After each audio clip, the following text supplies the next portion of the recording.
Cieszyn, czyli tak naprawdę dwa miasta, a kiedyś jedno, które mają wspólną historię i codzienność. Czy wiesz, że Cieszyn ma swoją Wenecję oraz że jeden z jego zabytków jest na rewersie polskiego banknotu o nominale 20 zł? Oprócz tego w tym filmie zobaczysz m.in. wieżę piastowską.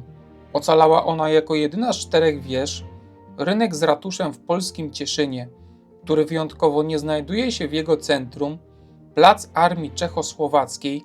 Pełni on funkcję rynku w czeskim Cieszynie i powstał praktycznie od zera, oraz wiele innych ciekawych miejsc. Zapraszam do polskiego i czeskiego Cieszyna.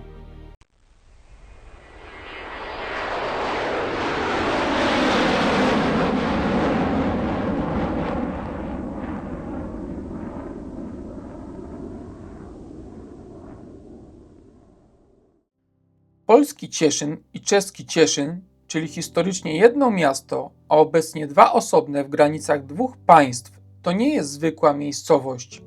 Czuć w niej przenikanie się kultur. Można dosłownie przejść mostem i znaleźć się w innym kraju, a jednocześnie wciąż w tym samym mieście. Który Cieszyn jest ciekawszy i wygląda lepiej? Polski czy czeski? Obejrzyj ten film do końca i oceń sam. Najpierw zacznę zwiedzanie od polskiej części Cieszyna, a potem przejdę do czeskiej. Cieszyn leży nad rzeką Olzą, która nie tylko dodaje mu uroku, ale też przecina go na pół. Po jednej stronie mamy polski Cieszyn, a po drugiej czeski Cieszyn. Ten podział to efekt wydarzeń po I wojnie światowej, kiedy miasto przecięto granicą państwową. Według pięknej legendy wszystko zaczęło się od spotkania trzech braci, Bolka, Leszka i Cieszka, którzy po długiej rozłące odnaleźli się przy źródle i z radości założyli osadę. Na pamiątkę tego wydarzenia powstała nazwa Cieszyn. Historycy są bardziej powściągliwi, ale i tak potwierdzają, że początki miasta sięgają co najmniej X wieku, a nawet wcześniejszych osad słowiańskich.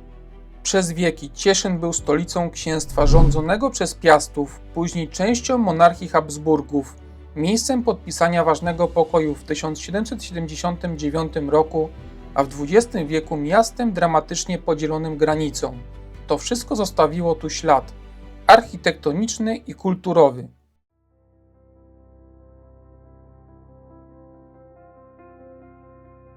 Dzisiejszy rynek w Cieszynie ukształtował się pod koniec XV wieku, gdy książę Kazimierz II zdecydował o budowie ratusza i nowego centrum miejskiego, otaczającego kamienicę, tworząc swoisty kalejdoskop epok, od renesansu przez barok aż po klasycyzm. Ich obecny wygląd to efekt licznych przebudów, głównie po wielkich pożarach w XVI i XIX wieku.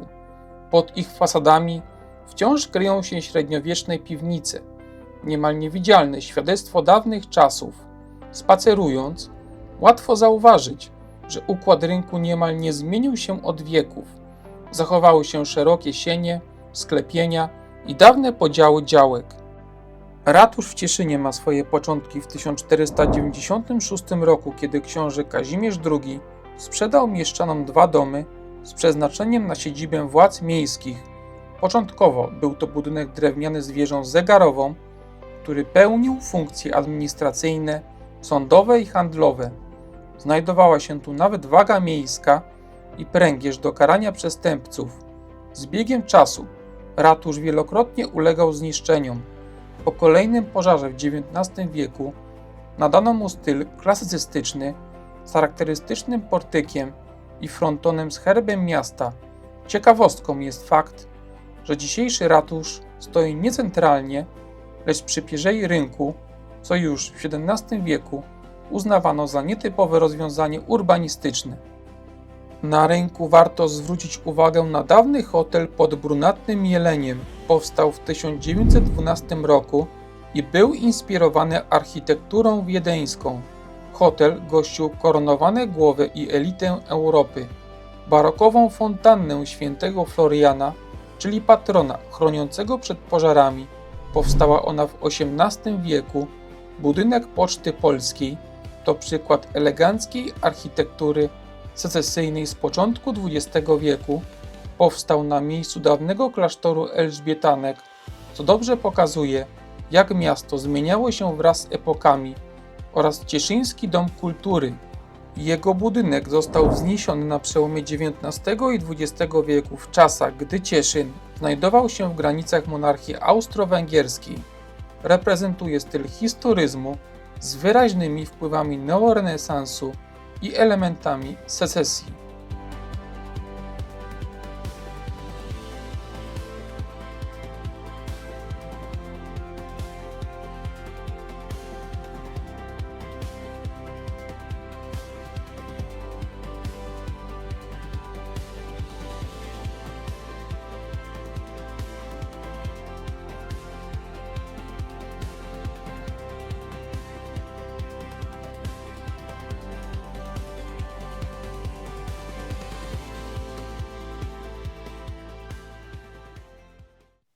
Historia kościoła Świętego Krzyża zaczyna się skromnie od kaplicy z 1648 roku, którą przejęli jezuici po przybyciu do Cieszyna.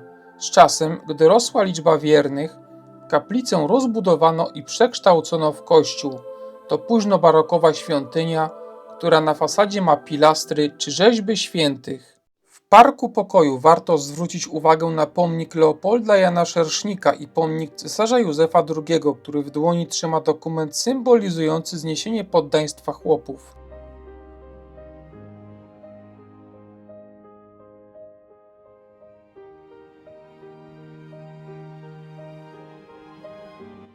Teatr imienia Adama Mickiewicza powstał w 1910 roku i przyciąga uwagę już z daleka swoją monumentalną bryłą.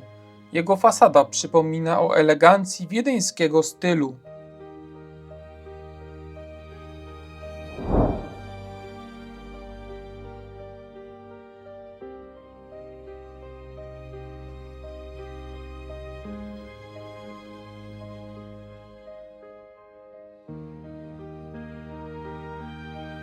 W wąskiej uliczce Cieszyna stoi niewielka, żeliwna altana kryjąca studnię, która według tradycji jest związana z legendą o założeniu miasta. Opowieść mówi o trzech braciach, Bolku, Leszku i Cieszku, którzy podczas wędrówki natrafili na źródło wody. Ucieszeni spotkaniem i odkryciem miejsca, mieli właśnie tutaj cieszyć się razem, a od tej radości miała powstać nazwa miasta Cieszyn. Kościół Świętej Marii Magdaleny został wzniesiony w XIII wieku jako kościół klasztorny dominikanów i od początku był związany z fundacją książęcą Piastów Cieszyńskich. Początkowo nosił wezwanie Najświętszej Marii Panny i stanowił część większego kompleksu klasztornego. Świątynia jest jednym z najstarszych zachowanych obiektów sakralnych na Śląsku Cieszyńskim i stanowi wyjątkowy przykład architektury dominikańskiej, przekształcanej przez wieki.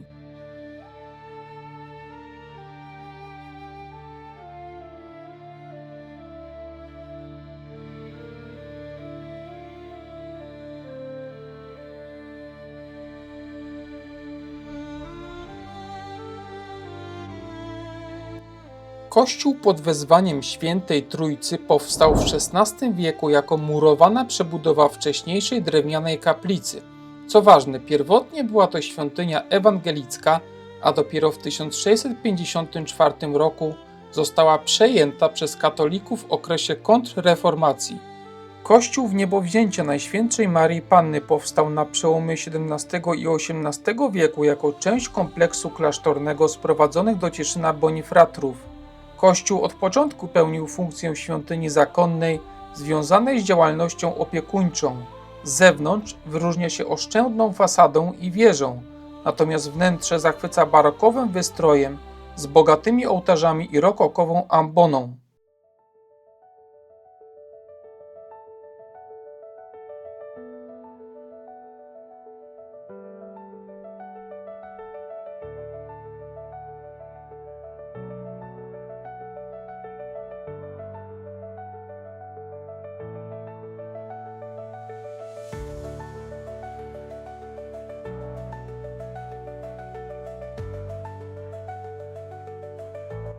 Na rogu ulic Garncarskiej i Chrobrego wznosi się masywny, elegancki budynek, który od ponad 100 lat pełni tę samą funkcję.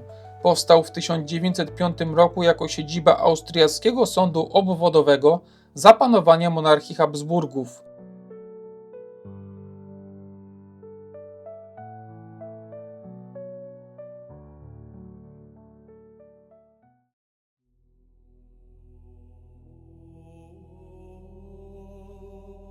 Kościół Jezusowy to jedna z najważniejszych świątyń protestanckich w Polsce. Powstał na początku XVIII wieku jako tzw. Kościół Łaski i przez długi czas był jedynym miejscem kultu ewangelickiego w regionie. Już od początku miał imponującą skalę.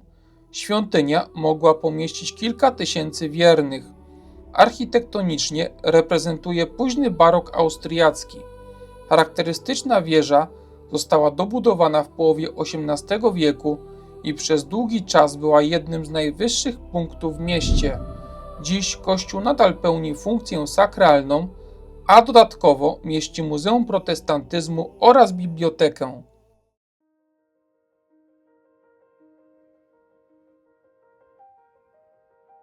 Cieszyńska Wenecja to urokliwa okolica skupiona wokół ulicy Przykopa, biegnącej wzdłuż sztucznego kanału zwanego Młynówką. Wąska uliczka, niewielkie mostki i domy stojące niemal nad samą wodą tworzą krajobraz przypominający włoską Wenecję, stąd właśnie ta nazwa.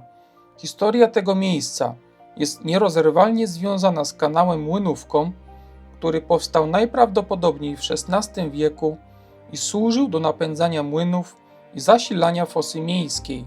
Nad jego brzegiem osiedlali się rzemieślnicy, którzy potrzebowali wody do pracy. Obecnie w cieszyńskiej Wenecji można znaleźć małe mostki nad kanałem czy klimatyczne domy dawnych rzemieślników. Miejsce jest jednak trochę zaniedbane i czuć tutaj niewykorzystany potencjał. Arcyksiążęcy browar zamkowy Cieszyn powstał w XIX wieku. To żywy relikt epoki Habsburgów, który do dziś zachował swój pierwotny charakter i metody produkcji. Kościół Świętego Jerzego to jedna z najstarszych świątyń miasta. Początkowo nie był nawet pełnoprawnym kościołem. Była to niewielka kaplica przy przytułku dla ubogich i chorych.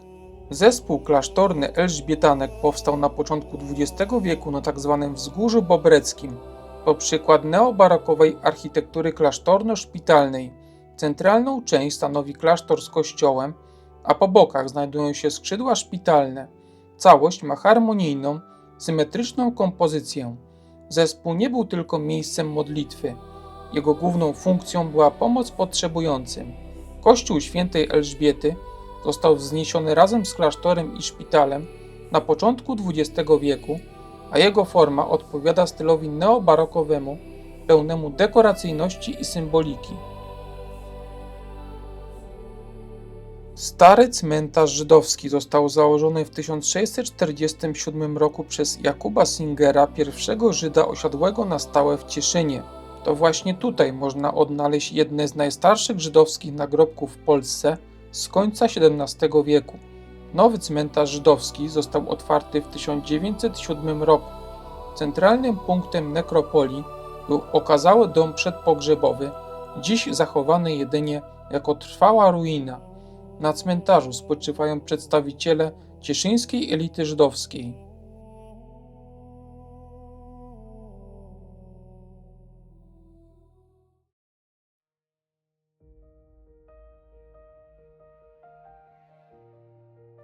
Góra Zamkowa to niewielkie, ale niezwykle ważne wzniesienie. To właśnie tutaj zaczęła się historia miasta. Z dawnych czasów do dziś przetrwały najcenniejsze zabytki, takie jak Pałac Myśliwski Habsburgów, który powstał w latach 1838-1840 z inicjatywy arcyksięcia Karola Ludwika Habsburga. Choć nazywany myśliwskim, pałac w praktyce był czymś więcej niż tylko miejscem wypoczynku.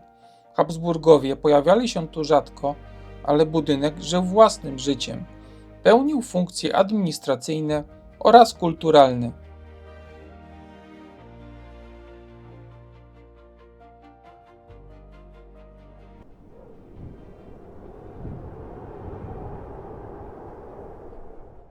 Wieża Piastowska to jedyna ocalała z 4 wież, które niegdyś tworzyły potężny system obronny Zamku Książąt Cieszyńskich. Już sam jej widok przywołuje obraz średniowiecznego grodu, który przez wieki strzegł granic i władzy Piastów. Zbudowana w pierwszej połowie XIV wieku, była czymś więcej niż tylko punktem obserwacyjnym. Stanowiła ostatnie schronienie w razie zdobycia zamku. Grube, nawet 2-metrowe mury i wąskie okna zdradzają jej militarny charakter. Wchodząc po ponad 120 stromych schodach, można niemal wspiąć się przez historię.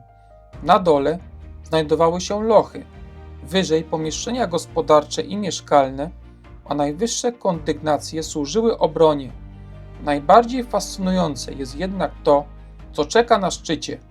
Taras widokowy oferuje panoramę 2 państw naraz, polskiego i czeskiego Cieszyna, rozdzielonych rzeką Olzą. Przy dobrej pogodzie widać także pasma Beskidów. Wejście do wieży jest płatne. Bilet łączony z rotundą Świętego Mikołaja kosztuje 14 zł.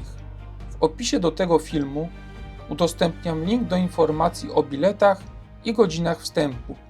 Wieża ostatecznej obrony była ostatnim punktem oporu, schronieniem dla załogi i władcy, gdy cała reszta twierdzy została zdobyta. Zbudowana najpewniej w XIII wieku, była kluczowym elementem systemu obronnego rodzącego się księstwa cieszyńskiego. Czy poznajecie tę budowlę? Tak, to właśnie rotunda Świętego Mikołaja znajduje się na rewersie polskiego banknotu o nominale 20 zł. To jeden z najstarszych zabytków sakralnych w Polsce i jednocześnie jeden z najbardziej rozpoznawalnych symboli Cieszyna. Budowla powstała najprawdopodobniej na przełomie XI i XII wieku i od początku pełniła funkcję kaplicy grodowej. Uznaje się ją za jeden z najcenniejszych romańskich zabytków w Polsce. Jest jedyną w kraju tak dobrze zachowaną romańską rotundą z oryginalnym sklepieniem. Warto również nadmienić, że to jeden z najstarszych murowanych budynków w Polsce, a nawet w Europie Środkowej. Wstęp do samej rotundy kosztuje 10 zł. Link do informacji w opisie. Promenada nad Olzą została urządzona jako spokojny deptak nad rzeką, do którego schodzi się niemal bezpośrednio ze wzgórza zamkowego. Co ciekawe, po drugiej stronie brzegu widać już czeski Cieszyn.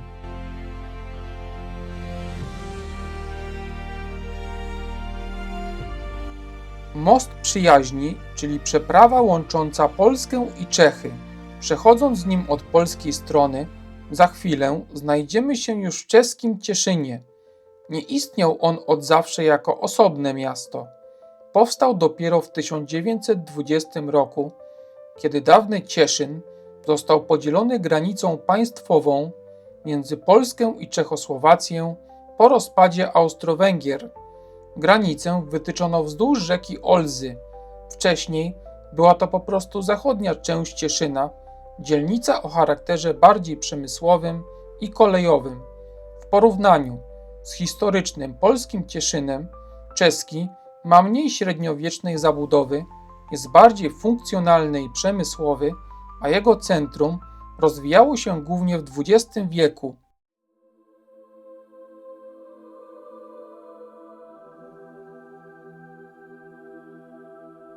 Kościół Najświętszego Serca Pana Jezusa został wzniesiony pod koniec XIX wieku z inicjatywy jezuitów. Świątynia została zaprojektowana w duchu neogotyku, ale nie jest to styl bardzo ciężki czy przesadnie dekoracyjny. Najbardziej charakterystycznym elementem jest wysoka frontowa wieża. Kościół stoi dosłownie kilka minut od granicy polsko-czeskiej. Przez lata był więc miejscem, gdzie wierni z obu stron Olzy uczestniczyli w nabożeństwach. Moim zdaniem po stronie czeskiej to jeden z ciekawszych zabytków.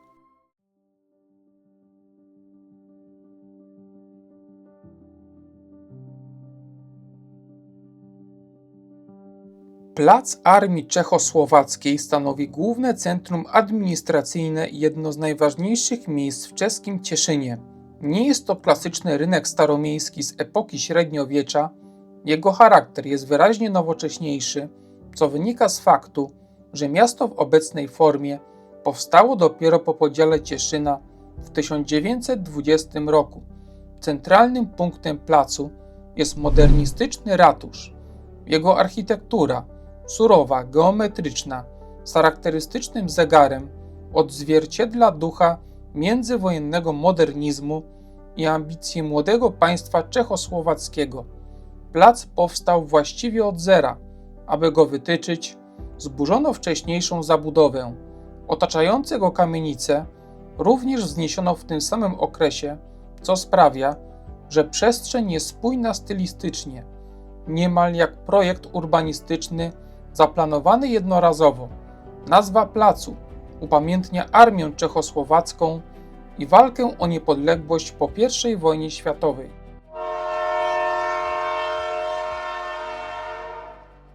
Budynek dworca w czeskim Cieszynie robi wrażenie już z daleka. Rozłożysta, ceglana bryła przypomina raczej elegancki pałacyk niż typowy obiekt komunikacyjny.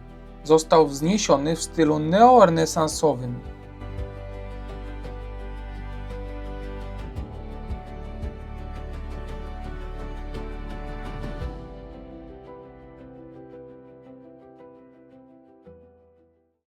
Kościół apostołów Piotra i Pawła na Niwach to świątynia ewangelicko-augsburska, a więc należąca do tradycji luterańskiej. Sam obiekt powstał w XX wieku i architektonicznie wpisuje się w nurt protestanckiej architektury sakralnej Europy Środkowej.